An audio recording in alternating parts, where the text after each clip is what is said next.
ما زلنا في الوصفات التقليدية البسكرية بإذن الله. اليوم جبت لكم المحجوبة البسكرية. هي ما تختلفش كثير يعني على المحاجب، يعني من ناحية الصوص ولا في العجين، ولكن تختلف غير في طريقة الشكل يعني التقديم نتاعها. نبداو الوصفة ونقولوا بسم الله الرحمن الرحيم والصلاة والسلام على نبينا الكريم. هنا في القصعة درت 2 كيلات نتاع السميد، تبقى كمية السميد تبقى على حسب كل عائلة قدش تستعمل. كذلك نصف كيلة من الفرينة. نعرف الفرينة تعطي العلك وتعطي الطوع للسميد تاعك إذا كان ناقص، أما إذا كان من النوعية الممتازة يعني ما تسحقش أو ما تستاهلش. نخلط الخليط يعني بالفرينة والسميد مع بعضه ونبلو بالماء، طريقتي العادية والمعتادة. طريقة المحاجب يعني الأصلية ما نضيفوا فيها ولا إضافة يعني ولا عسل ولا سكر ولا آه، خميرة كيميائية ولا الزيت ممكن لو ضيفي ملعقة واحدة هكذا باش تجي العجينة هشيشة، ما تجيش هذيك العجينة المطاطية. فقط نلمها بالماء طبعا كيما عجينة الرقاق ولا عجينة هكذا الشخشوخة، نفس العجينة يعني نلمها ونعطيها دلكة ولا زوج هكذا فوق البوطاجي باش تتجانس تتداخل جميع هذيك يعني الماء والفرينة والسميد يدخلوا مع بعضهم ويعودوا كامل عندهم نفس الملمس. فقط هذا هي الدلكة الأولى وش هي الأهمية نتاعها. ثم نديرها في ساشي ونغطيها ونخليها تريح قد ما نعطيها الطوع، يعني قد ما نعطيها تريح في الفايدة. رحت هنا للصوص، جبت عندي كمية من البصل معها مراس تاع سرودية وسنات نتاع الثوم، طبعا الفلفل والطماطم. اول حاجه عندي الثوم، انا نشتي إن اول حاجه نبدا بها الثوم، يعطي نكهه. اذا درتيه مع الخليط فالنكهه تاع الثوم تغلب عليها البصله، تغلب عليها النكهات الاخرى، فالثوم هنا ما يعودش باين. اهم حاجه ندير له شويه زيت ونحطه على نار قليله، يعني واحد المده دقيقه فقط، يعني هذاك الثوم يخرج النكهه نتاعو فقط. هذه طريقتي وكل واحد له الطريقة اللي خاصة به. نكون في هذيك الأثناء أنا وجدت البصلة رحيتها هكذا في الأشوار، تكون في المتوسط، ما تكونش رقيقة وما تكونش خشينة. بكري كانوا يقطعها بالموس، يعني بالموس رقيق ويقعدوا وراها هاي هاي هاي حتى يكملوا هذيك البصلة كامل. حطيت البصلة اتقلات، رحيت أنا في الأشوار الفلفل والجزر، رحيته شوفوا رقيق خلاص ولا كي شغل الطعام، يعني ما يبانش خلاص. وزدت معاه هنا الطماطم، هنا طماطم هي اللي حتكمل الطيب هذاك الجزر والزرودية، الجزر قلت انا الزرودية، الجزر والفلفل، وتكمل ثاني الطيب البصلة. طيبهم مليح وبدون قطرة ماء، غير هذيك الماء اللي يهبط من الخضرة فقط، على نار دائما تكون متوسطة ولا أقل من المتوسط، يعني ما تقويلهاش خليها تطيب في غرضها، يعني تطيب لك هذيك الصوص. هنا بعد ما ادات وقت شوية فوق النار حط يعني خرجتها، درت لها كركم، ملح، راس حانوت، فلفل أحمر، ملعقة طماطم كبيرة وملعقة هريسة، نقولوا محجوبة، نقولوا الحرارة، ونقولوا الهريسة. خلطت كلش هذا مع بعضها وزدت عودت رجعتها، يعني زدت تكمل طيابها هذيك الخضرة. نعرف بالأخص الجزر لازم يطيب. أهمية الجزر هنا درتو حبيباتي أول ينحي الحدة نتاع البصلة. نعرف البصلة في الصيف تكون قوي، وكاين اللي ما يحملش حتى المحجوبة يقول لك يعني هنا باش ما يفوتناش نقول لكم شوفوا كطابت ولا قطرة ما بقات فيها.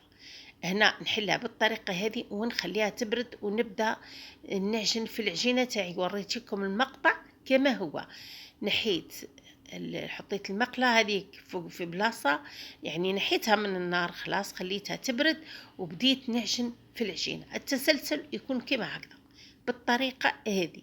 قلت لكم أهمية الجزر، هو يعطي حلاوة للخليط، كذلك ما يبينش هذيك البنة تاع البصلة.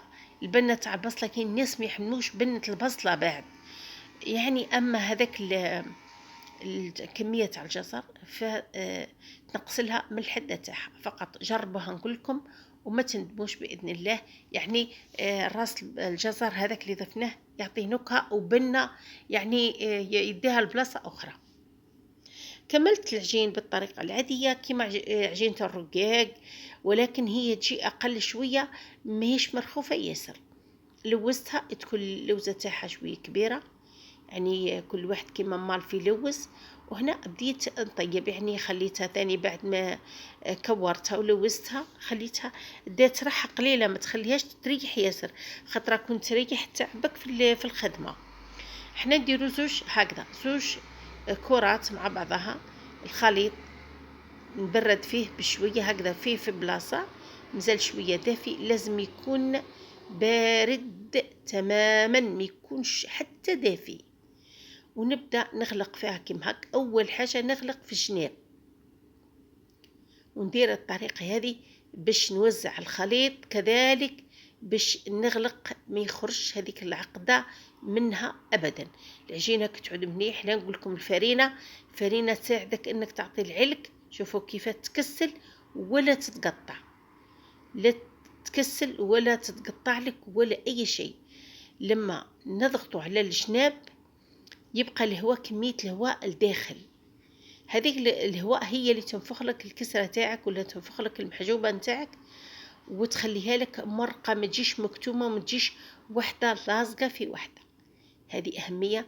ونقعد ندور فيها طبعا بالاستعانة شوية ساعة ندير شوية زيت وندور فيها من كل جهة باش تطيب، حتى جناب هذيك الطيب ما تقعدش بيضة هكذا. ومن بعد نطبقها هك بالشكل اللي راه موضح. الهواء اللي فيها خطير يعني البنات، يعني راهو يحرق. دوك تشوفوني في هذه، دوك تلقوني كي طلعت ياسر نحيته، يعني ثقبتها في النص لانه يحرق ياسر.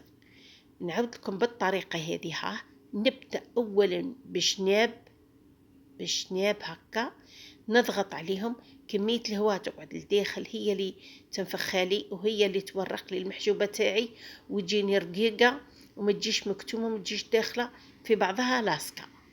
ها كيما هكذا بالشكل هذه نشلوها في ذراعي هكا غير شويه ونكسلها ونهزها بالطريقه هذه باذن الله.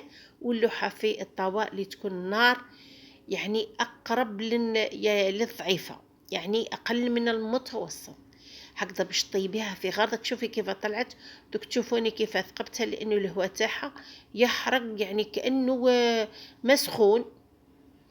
يعني بالطريقة هذه نقعد نطيب فيها هكذا بشوية ونقلب فيها من كل جانب، يعني بالطريقة هذه تماما. هذه هي باش يطيبوا بها. كاين يطيبوها حتى على نار قليلة، يحبوها كشغل هذيك الدوغي. ما يا اختي شوية لازمكم ما تعودش فيها ذيك النقطات الكحل، انا ما تسماش طيبتها.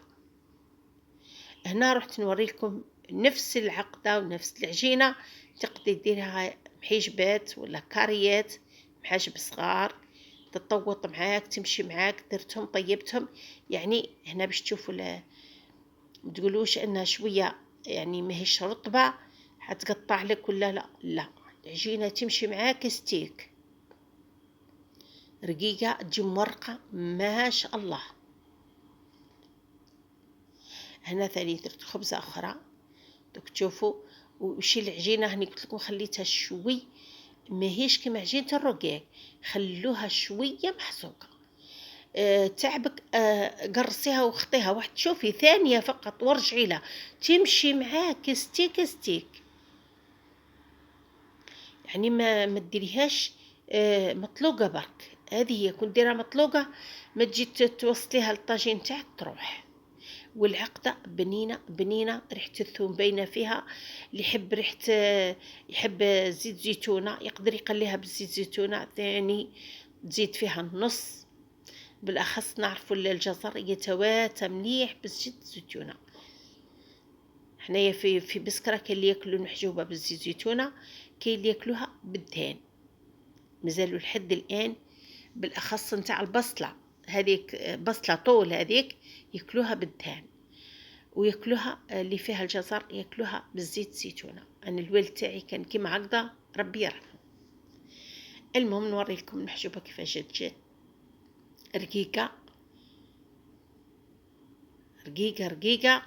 يعني وشية ما ندمت اني ما قسمتلكمش، نقول لكم شوفوا الورقات كيفاه بالطول، كيفاه يتحصل لي على 2 ورقات من الرقة نتاعها ومن الهوال هذاك اللي دخلت كان هذاني المركبات ولا هذا المحاجب. هام كيفاه مرقين الحشوجة ما شاء الله عليها. أتمنى الوصفة تاعي إن شاء الله راح عجبتكم، وهكذا خذيتوا شوية فكرة عن المحجوبة البسكرية. دمتوا أوفياء لقناتي، وفي الآخر ما نقولكم إلا مع السلامة لوصفة أخرى إن شاء الله.